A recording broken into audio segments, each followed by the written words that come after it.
Salam sejahtera, terima kasih karena bersama dengan saya di Nazilin Unity Channel. Sejak beberapa hari, SARA telah mula dapat digunakan.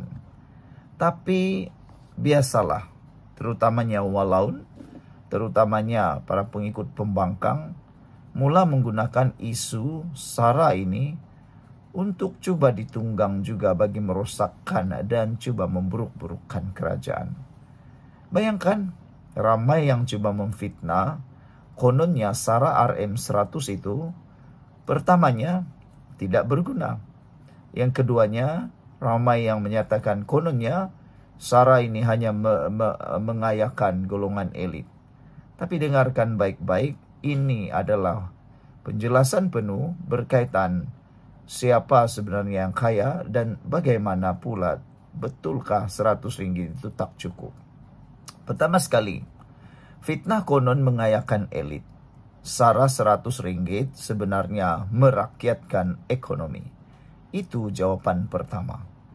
Dan yang kedua, kalau ada ramai orang kata bantuan SARA 100 ringgit itu sedikit, coba Anda nilai dulu Anda sedang bercakap dalam kedudukan kapasiti sebagai seorang di mana sudutnya. Jika Anda seorang yang berpendapatan 5.000 sebulan ke atas, memanglah Anda rasa 100 ringgit itu sedikit. Tapi bayangkan orang yang hanya berpendapatan 1.000 atau 2.000 sebulan, yang penuh dengan hutang, penuh dengan perbelanjaan lain. 100 ringgit dengan suami istri, bayangkan mereka dapat 200 ringgit. Dengan 200 ringgit itu bagi orang-orang yang benar-benar memerlukan sudah mampu membeli 2 atau 3 kampit beras 10 kilogram. Bukankah itu dapat membantu mereka untuk kurangkan perbelanjaan? Jika Anda berpikir di sudut seorang yang benar-benar memerlukan, ini adalah keperluan dan satu kesyukuran yang besar. Tapi kalau Anda berdiri sebagai seorang yang berpendapatan 5.000 dan ke atas sebulan, Anda harus bersyukur karena sekurang-kurangnya itu mengingatkan Anda bersyukur dengan nilai 100 ringgit. Yang paling penting, janganlah pula memfitnah. Kalau benar Anda tak perlukan 100 ringgit itu, berhenti fitnah, berikan. Anda pergi ke pasar raya, kau beli beras sana, kau bagi pada orang, baru kau tahu berapa nilainya 100 ringgit itu kepada orang. Seterusnya, saya jawab fitnah itu. Yang mengatakan kononnya, SARA hanya mengayakan golongan elit. Tapi sebenarnya ianya merakyatkan ekonomi. Setiap kali kerajaan melancarkan bantuan bersasar, akan ada suara yang mempertikaikan niatnya. Sumbangan asas rahmah SARA bernilai 100 ringgit menerusi Mai Kasih juga tidak terkecuali. Ada yang mendakwa kononnya bantuan itu hanya menguntungkan pasaraya besar dan mengayakan lagi peniaga elit. Malah ada juga yang mencadangkan supaya wang tunai dimasukkan terus ke akaun penerima agar mereka bebas berbelanja di mana-mana, termasuk kepada peniaga kecil atau penjajah tepi jalan. Kritikan itu kedengar logik pada pandangan pertama, namun hakikatnya jauh lebih kompleks. Kenapa Mai Kasih hanya boleh ditebus di rangkaian peruncit besar? Jawabannya mudah, yaitu soal modal pusingan. Setiap kali penerima membeli barang menggunakan Mai Kasih, pasaraya perlu terlebih dahulu menggunakan modal sendiri untuk menyediakan stok. Hanya selepas beberapa minggu atau bulan barulah kerajaan membuat bayaran balik. Peniaga kecil di pasar malam atau warung tidak mungkin mampu menanggung tempoh tunggu sehingga 60 hari untuk mendapatkan semula wang mereka. Sekiranya sistem ini dibuka tanpa syarat, akhirnya peniaga kecil yang akan lebih terbeban. Ada juga yang bertanya, mengapa tidak diberikan tunai? Jawabannya, kawalan. Pengalaman lalu menunjukkan bantuan tunai sering digunakan untuk tujuan yang tidak membawa manfaat, seperti membeli rokok, vape, bahkan arak. Bantuan sepatutnya meringankan kos sara hidup, bukan menambah beban kesehatan, pergaduhan, masalah sosial karena mabuk. Akhirnya, susah pula. Selain itu, pemberian tunai berisiko mengalir keluar ke platform asing seperti Shopee atau TikTok Shop yang dimiliki syarikat luar negara.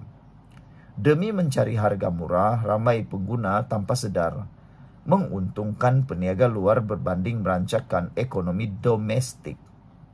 Dengan kawalan jenis barang dan lokasi perbelanjaan, kerajaan memastikan uang bantuan beredar dalam ekonomi tempatan, khususnya sektor barangan asas. Ya benar, bantuan ini tidak sempurna. Tetapi niatnya jelas untuk memastikan rakyat dapat membeli makanan dan keperluan penting, sambil mengekalkan aliran dana dalam negara. Maka, dakwaan kononnya sara Rp100 hanya mengayakan orang besar sebenarnya tersasar.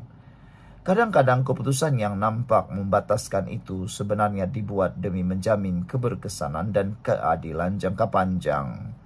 Saudara, penjelasan ini cukup jelas untuk kita semua, mudah difahami. Anda tidak perlu jadi pakar ekonomi untuk mengerti dan memahaminya. Jadi, nasihat saya, jangan termakan fitnah, pembohongan daripada orang-orang yang sekadar mahu mempolitikkan dan hanya mau merusakkan negara ini. Lebih teruk lagi, ada yang menggunakan isu SARA ini untuk memainkan sentimen bangsa, kepunyaan kedai orang kaum-kaum tertentu. Tapi tahukah mereka bahwa penggunaan pembelian SARA sebenarnya melibatkan semua jenis kedai, bukan sekadar kedai milik Type C, Type M, maupun Type I. Semua jenis kedai yang dilayakkan, Anda boleh berbelanja di situ. Jadi jangan termakan hasutan, jangan termakan fitnah, jangan termakan pembohongan. Kononnya SARA hanya mengayakan elit, tapi sebenarnya SARA adalah merakyatkan ekonomi. Saya sangat tertarik dengan penerangan yang agak simple tapi mudah difahami ini. Pertama, memang betul, kalau dibagi duit tunai, saya nak tanya Anda yang sedang menonton video ini, ada jaminankah 100% bahwa Anda sendiri membeli uang tunai Rp100 itu untuk membelanjakan uang itu, membeli peralatan keperluan asas di rumah, seperti beras, tepung, minyak, sabun, dan gula. Atau tiba-tiba Anda pula guna duit itu beli barang di Shopee. Mudah faham kan? Mudah faham. Akhirnya siapa yang kaya? Silap-silap hari bulan. Objektif yang coba dicapai tidak tercapai. Mengurangkan kos sara hidup tidak tercapai. Paling teruk, ada yang menggunakan uang tunai itu membeli rokok arak, bukan meringankan beban, menambahkan beban. Sekian dulu untuk kali ini. Jangan lupa tinggalkan komen Anda. Bye-bye.